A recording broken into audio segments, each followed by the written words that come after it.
Hey guys, this is the MAC 10 mod. It's finally available and ready for order. If you want to order one of these, message Salesforce Paintball. I'll put the link in the description down below.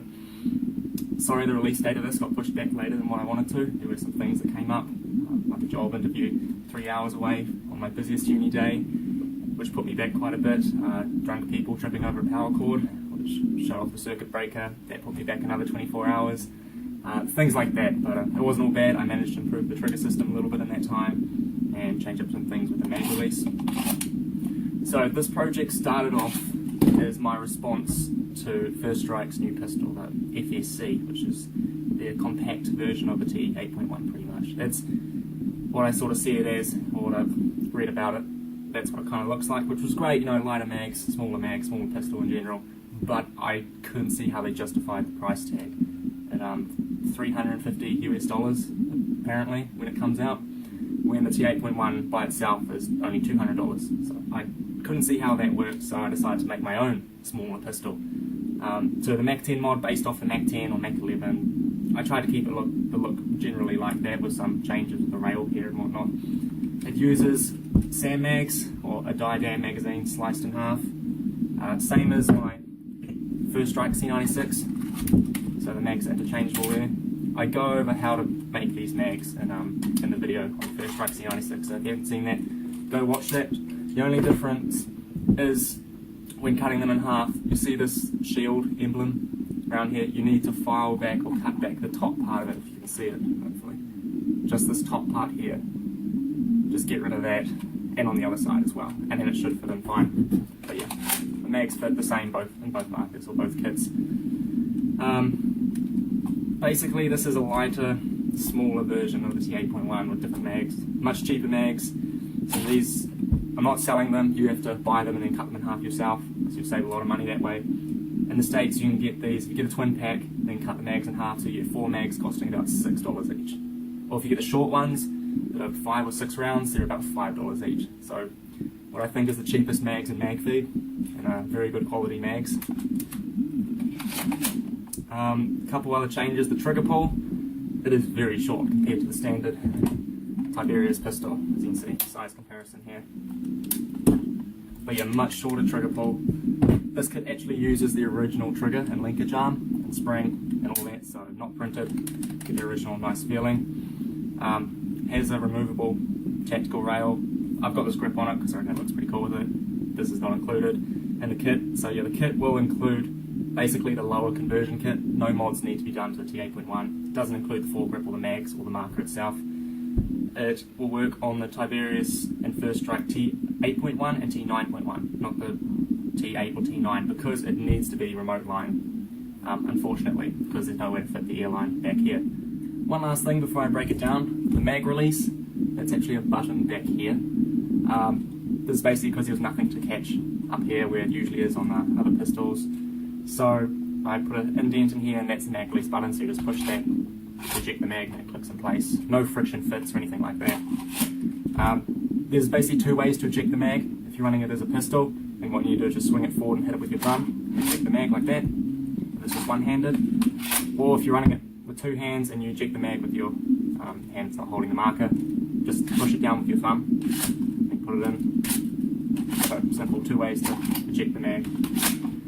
This part can easily be changed out, so if you have bigger thumbs or smaller thumbs, let me know. I can print or send out the files for one that extends out more or one that's slightly smaller. But the easiest way for me to do it is flipping the gun forward and then ejecting the mag like that.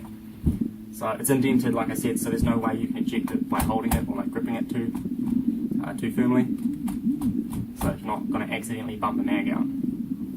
So you need to push the button in. Alright, let's go to assembly. Okay, for the assembly, I'm going to assume you know how to get your marker down to this state here. If you don't, there'll be videos online and on YouTube you can watch. Basically, just remove the entire lower and remove the trigger assembly. But keep the linkage arm on this time, because this mod uses that trigger, or the original trigger. Alright, so the first thing you want to do is take this spacer that comes with it, just a printed spacer that goes between the breech and the mag well. It's got a flat side and a curved side. Basically, there's only one right way to put it in. The curved side has to be touching the barrel, so it just clips in like that. The kit holds it in place if it doesn't already stay in place, but you can just put a dab of glue on or something like that to keep it in if you want. It doesn't really matter. It's the exact same part that goes with the First Strike C96. I have made some slight updates to it. I haven't really got much feedback at all from it, so I assume there's no flips and lorries about that. I've only heard that sometimes there are reusable shape projectiles flip, but I've made some changes, so hopefully that doesn't happen anymore. But yeah, just give me feedback, because I can easily print more of these and send them out, and or send you the file if you want to print them yourself. Then next, what we need to do is install the trigger into the lower. This is the most difficult part of the assembly, but still, you only need to do it once. So with assembling the Tiberius normally, getting the trigger in place is usually the worst part. With this kit, you only have to do it once, and then you don't have to do it anymore. What you want to do is get the trigger and the trigger spring, put it in place. If I can get it in place like that, and just hold it with your thumb. Then we want to put it in through the top until it's lined up about right. Next, we need to get the spring pin and put it through the trigger and the spring to hold it in place, but if you can see, it's not in line. So what we need to do is grab, holding the trigger there, grab some tweezers. There's probably an easier way to do it, but this is the easiest way that I've found. Grab the edge of the spring, or the end of the spring, with the tweezers, and push it up until it's in line with that hole. Okay, hopefully we can do it this time. Put the spring in place, holding the trigger, grab the edge of the end of the spring.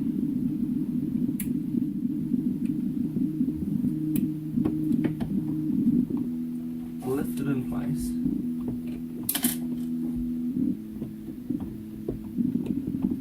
And then push the pin in, locking that in.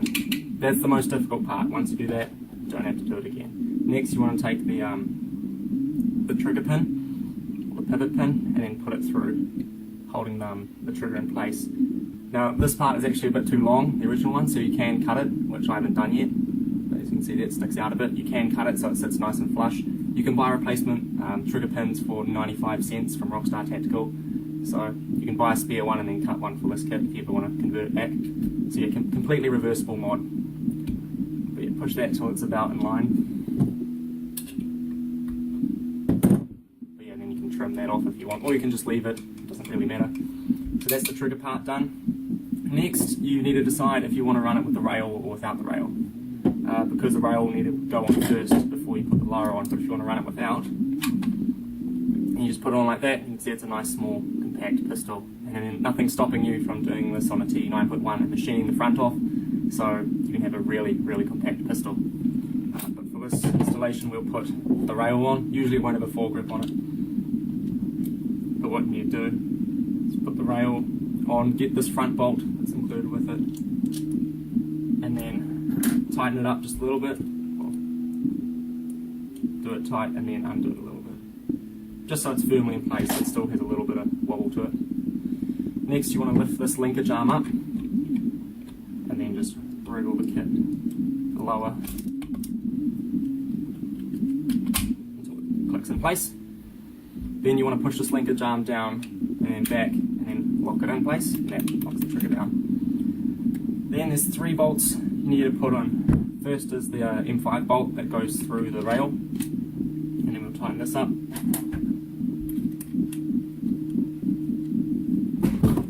Check we're still recording. Yep, very good. Do that up. It's fairly firm, not too tight. Same with this one. Just tighten that up a little bit. Next, there's 2 bolts that go in here and in here. These are the same bolts that originally went in these holes for the original lower, so just reuse those. Just put the front one in there, and the back one in. Doesn't matter what order you do them.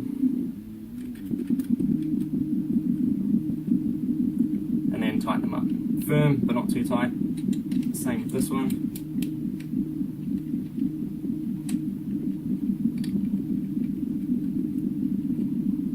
And then that holds the lower on. The last part is the linkage arm cover, or the regulator cover, I guess you call it. what you need to do is undo this bulb here, then put the cover over the regulator plate. This will protect it from any paint or dirt getting in, and it also stops this linkage arm from coming out. So there's no way that's going to disconnect. It's also elevated on each side here, so it's very unlikely that you're going to bump this linkage arm, or if it's going to get caught or anything like that, it won't accidentally fire. There we go. You can put the little O-ring on the trigger pin, the trigger spring pin that's originally on it. I don't. I found it to be pretty useless, and besides, this cover holds the linkage arm in place anyway. So that's the assembly. Just put the mag in and you're ready to go. You can just air it up. So yeah, it's pretty customizable. You can run it without the rail and use the small mags to make a small pistol, or if you want, run it with the foregrip, put on a longer barrel, and extended mags, and then you've got yourself a full size sort of SMG machine pistol type of thing. It's about, well, the price, it's probably what we're waiting for, is 110 New Zealand dollars, which is quite a bit cheaper than the First Strike C96 and some of the other C96 kits. This is basically because there's a lot less parts, a lot less moving parts, a lot less post-print work that needs to go into this, and I also wanted this to be a really cheap and affordable kit for people to have. Basically, as I said, my response to First Strike's FSC. So you have a cheap new lower. It's good if you've got small hands, cheap mags, can be pretty customizable. I might even print new rails, so if you want to make it look like an MP7 or a TMP, I could print an angled rail, then you put a stubby grip on or something like that. So there's a lot that we could do with this, but yeah, let me know what you think, what I should do next. I will show you a sneak peek of one project I am working on, which is this. Alright, see you guys next time.